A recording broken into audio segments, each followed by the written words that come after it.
Je vous salue, vous qui aimez Dieu de tout votre cœur, qui avez confiance en Jésus-Christ.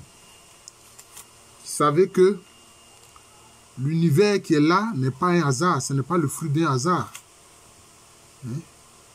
Qu'il y a un créateur derrière l'univers. Cet univers qui a des lois.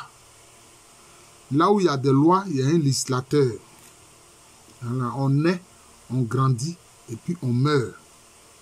C'est une loi. Le féminin et le masculin qui produisent la vie, c'est une loi. L'eau qui désaltère, c'est une loi. Le feu qui consume et qui brûle, c'est une loi. L'air que l'on respire, c'est une loi. Alors, à travers cet enseignement et cette vidéo, je l'intitule « Que dit Jésus à propos des tueurs et assassins ?» Jésus a parlé de cela. Et si vous remarquez la série de vidéos que je fais sur ce que Jésus dit, vous voyez que Jésus a parlé de beaucoup de choses. Jésus a parlé des tueurs, des assassins, ceux qui sont là pour assassiner les autres, que ce sont ceux qui sont là pour commettre des crimes, pour tuer les gens. Jésus a parlé d'eux. Et à ce propos, qu'est-ce qu'il a dit? Notamment s'adressant à ses disciples, il leur a dit: ne craignez pas ceux qui tuent le corps et puis après ne peuvent plus rien faire d'autre. C'est ce que Jésus a dit. Il dit: ne craignez pas ceux qui tuent le corps, qui après avoir tué le corps ne peuvent plus rien faire d'autre. Mais craignez celui qui, après la mort du corps, peut vous envoyer dans la géhenne. C'est ce que Jésus a dit. D'ailleurs, on le sait. Quand Jésus est descendu aux enfers, il allait faire quoi? Il allait prendre autorité pour être le Seigneur des vivants et des morts. Prendre la clé du séjour des morts. Arracher cette clé-là de la mort des mains de Satan. Les tueurs, les assassins sur terre qui tuent le corps ne sont autres que des collaborateurs du diable. Ne sont autres que des collaborateurs du démon. Les tueurs en série ne sont que des collaborateurs du diable. Ceux qui ont fait ces vaccins criminels ne sont autres que des collaborateurs du diable. Jésus dit de ne pas les craindre. Ne craignez ni le diable, ni les démons, ni les hommes qui sont leurs partisans, qui agissent dans le sens de la destruction de l'humanité. Il n'y a pas longtemps encore, ils avaient érigé cette stèle-là qui sont allés eux-mêmes détruire, la stèle de Gidstone, où ils avaient écrit en 8 langues qu'ils comptent réduire l'humanité à seulement 500 millions d'habitants sur Terre.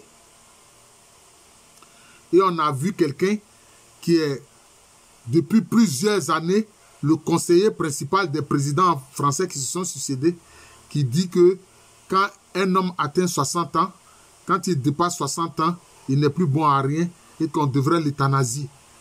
Alors que lui-même, il a plus de 70 ans maintenant. Là, lui-même, il ne s'euthanasie pas. Le Seigneur Jésus-Christ nous dit de ne pas craindre cela. Mais c'est ce qui explique l'héroïsme des martyrs. Frères et sœurs, c'est ce qui explique l'héroïsme des martyrs. Parce qu'ils ont entendu ce que Jésus a dit. Ils ont compris ce que Jésus a dit. Tu peux tuer mon corps, mais tu ne peux rien contre mon âme. Tu ne peux rien contre mon esprit. Mon âme et mon esprit, je le remets entre les mains du Seigneur Jésus-Christ. Et c'est par rapport à ce que Jésus a dit, on peut comprendre l'attitude de Jésus-Christ. Quand les gens étaient en train de lapider Étienne, Étienne a vu le ciel ouvert. Il a vu Jésus qui se tenait à droite du Père Céleste. Souvent on dit la majesté divine. Mais est-ce que Jésus a empêché que les gens tuent le corps d'Étienne? Il n'a pas empêché que les gens tuent le corps d'Étienne. Il n'a pas empêché cela. Parce qu'il sait que ça, c'est passager. La vie du corps, c'est passager. Et qu'est-ce qu'Étienne a dit? Seigneur Jésus, ne leur retiens pas ce péché. Seigneur Jésus, en tes mains, je remets mon esprit. Vous comprenez? Donc, on ne doit pas craindre les criminels, les assassins. Comme ces nazis qui ont fait la Shoah, tué près de 6 millions de juifs. Comme ces esclavagistes, ces négriers criminels qui ont tué des millions d'Africains. On ne peut même pas compter ceux qu'ils ont jetés dans l'océan Atlantique entre les côtes africaines et puis les côtes des Amériques. On ne peut même pas compter. Et ce sont leurs descendants qui souvent font la spéculation sur le nombre d'esclaves qui ont été assassinés. Voilà le problème. Et qui, sous une autre forme aujourd'hui, continue de tuer des hommes noirs.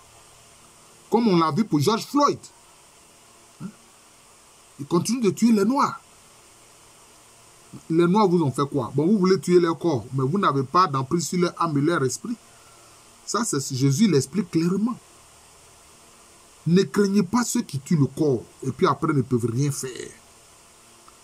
Celui qu'on doit craindre, c'est Dieu lui-même. C'est pour ça que la crainte révérentielle de Dieu, c'est un don de l'Esprit Saint. La crainte de Dieu, c'est un don de l'Esprit Saint. La crainte de Dieu, ce n'est pas la peur. Non, c'est différent. Je répète, la crainte de Dieu, ce n'est pas la peur. Non. C'est toute une disposition de cœur et d'esprit pour ne pas faire quelque chose qui va décevoir le Seigneur. C'est ça la crainte de Dieu. C'est ça la crainte de Dieu. Et si tu sais que tu as fait quelque chose qui ne plaît pas au Seigneur, immédiatement, il faut te confesser. Il faut lui demander pardon. Parce qu'il a la plénitude de la miséricorde, de la grâce et de l'amour. Vous voyez? Cela veut dire que ceux qui ont des goulags, ceux qui mettent des innocents en prison, ceux qui empoisonnent les gens pour différentes raisons, ceux qui sont des tueurs en série, les proxénètes qui soumettent de pauvres femmes à un esclavage sexuel, puis tuent celles qui veulent leur échapper. Il ne faut pas craindre ceux-là. Mais eux, quand ils vont mourir, là, quand leur corps va mourir, là, leur âme aura affaire au Seigneur. Leur âme aura affaire au Seigneur. Voilà. Oh, il se permet de dire, comme certains, oui, il n'y a pas de paradis, il n'y a pas d'enfer. Comme ce que on a vu les Sadducéens disaient ça. Comment vous qui êtes des grands prêtres du temple, vous pouvez dire que non, il n'y a pas d'esprit, il n'y a pas d'ange, il n'y a pas de paradis, il n'y a pas d'enfer. La vie se résume à la vie sur terre. Une fois qu'on est mort, c'est fini. Malheureux. Jésus leur a dit, mais vous ne connaissez pas les Écritures. Alors que vous êtes des grands prêtres, vous êtes des Sadducéens. Mais quand Dieu dit à Moïse, je suis le Dieu d'Abraham, d'Isaac et de Jacob, c'est dit que ceux-là vivent en lui après leur mort. Réjouissons-nous, nous qui appartenons au Seigneur Jésus-Christ. Nous qui comptons sur l'amour du Père Céleste, la charité du Saint-Esprit et la grâce de Jésus-Christ. Et n'ayons pas peur que les gens veuillent nous tuer. Ça, c'est leur problème. C'est leur problème. Ils ont tué beaucoup de gens, les martyrs. Mais cela a arrêté la foi en Jésus-Christ? Non, bien au contraire. Bien au contraire. Voilà. Et de ces martyrs, il y a pas mal d'Africains dedans. Regardez les martyrs d'Ouganda. Saint Kizito, Saint Luc Banamakuntu, Saint Charles Lwanga. Tous ceux-là qui ont témoigné de Jésus-Christ. Voilà. C'est cela. Même le prophète William Wada Harris, il a témoigné de Jésus-Christ. Il a été persécuté. C'était noir, un Africain. C'est ça. Beaucoup de pères de l'église au départ étaient des Africains. Beaucoup étaient originaires d'Alexandrie, en Égypte. Hein? C'est ça. Il faut savoir ça. Saint Augustin, il était de l'Afrique du Nord.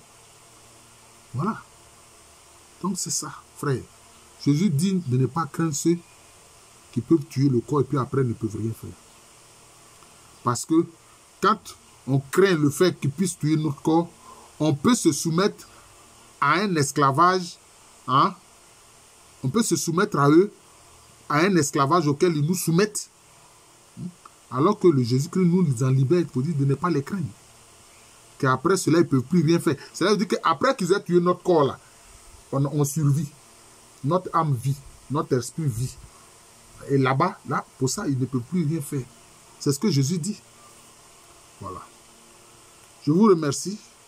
Je suis le frère Jean de l'amour de Jésus. C'est mon nom spirituel. Et à l'état civil, je suis le professeur Aloukwame René.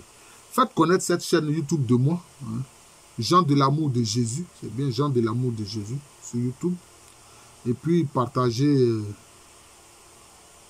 ces vidéos-là. Aujourd'hui, j'en suis à 835 enseignements. Ça, là, ça va faire le 835e enseignement.